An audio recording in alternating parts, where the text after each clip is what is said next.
नमस्कार, मैं डॉक्टर नेहा श्रीजी नेत्र आरोग्यम से। आज मैं आप सबके साथ मैक्युलर डीजेनरेशन पे बात करना चाहूँगी। सबसे पहले तो हमें ये पता होना चाहिए क्या होता है मैक्युला।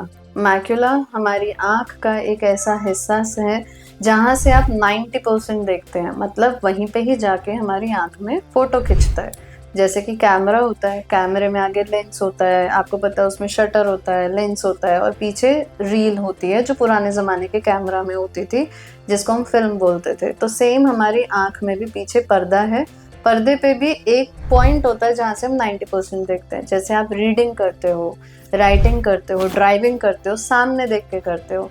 साइड में अगर आप देखेंगे तो साइड में देख के आप रीडिंग नहीं कर सकते, यानी कि आपके साइड के पर्दे से यू कैन नॉट रीड, आपको सामने ही लाना पड़ता है।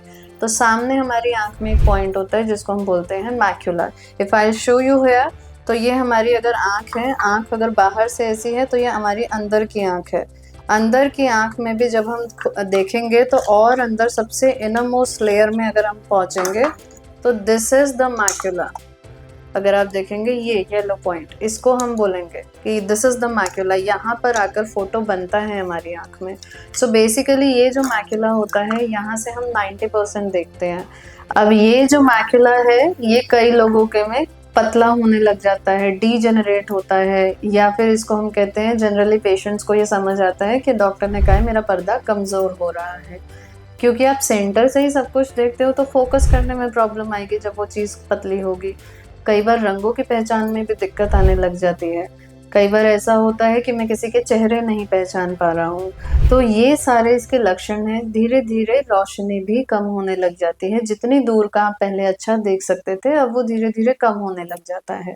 इसके भी कुछ 2-3 कैटेगरीज़ होती हैं, जैसे किसी को बचपन से भी रह सकता है, उसको हम बोलते हैं हेरिडोमैक्युलर डीजेनरेशन, मतलब एचएमडी, मतलब जन्म से रहने वाला मैक्युलर डीजेनरेशन। बचपन से भी किसी किसी को ये प्रॉब्लम्स होती हैं। इसके अलावा एक होता है age related macular degeneration. What is age related macular degeneration? Age related macular degeneration में भी दो तरीके का रहेगा। एक होता है जिसमें पर्दा कमजोर हो रहा है तो लोगों का धुंधलापन बढ़ता जा रहा है, रोशनी कम हो रही है। और एक होता है जिसमें पर्दे पे सूजन आनी शुरू हो जाती है, मतलब पर्दे के नीचे नई नसें बनने लग जाती हैं जो कि बहुत लीकी वेसल्स होती है। तो उनमें से जैसे ही थोड़ा सा भी फ्लूइड लीक आउट होता है तो वहाँ पे पर्दे पे स्वेलिंग आ जाती है। तो इसकी वजह से भी पेशेंट को देखने में तकलीफ होती है। इसके इलाज की अगर मैं बात करूँ तो इलाज में अक्सर पेशेंट कई बार भटकता रह जाता है। उनको ये लगता है कि इसका तो कहीं कोई इलाज ही नहीं है। जैसे एचएमडी, हेरिडोमैक्युलर डीजेनरेशन, इसके केस में लोग ऐसा सोचते हैं कि इसमें तो मेरी रोशनी चली ही जाएगी, मुझे तो डॉक्टर्स ने बोल दिया है कि भाई इसका कोई इलाज नहीं है, जितना देख रहे हो इतना ही सारी जिंदगी देखोगे। पर फिर भी धीरे धीरे रोशनी जा ही रही होती है, तो उसमें पेशेंट बहुत डरा हुआ होता है। इसी तरह से एज रिलेटेड मैक्युलर डीजेनरेशन में भी अगर आप बात करें तो जो आपका ड्राई मैक्युलर डीजेनरेशन है उसका भी कहीं कोई इलाज ना मिल पाने के कारण लोग अक्सर अपनी रोशनी गंवाते रहते हैं। बस वेट मैक्युलर डीजेनरेशन जिसमें कि पर्दे पे सूजन आती है, उसके लिए पेशेंट्स मोस्टली इंजेक्शन ऑप्ट करते हैं।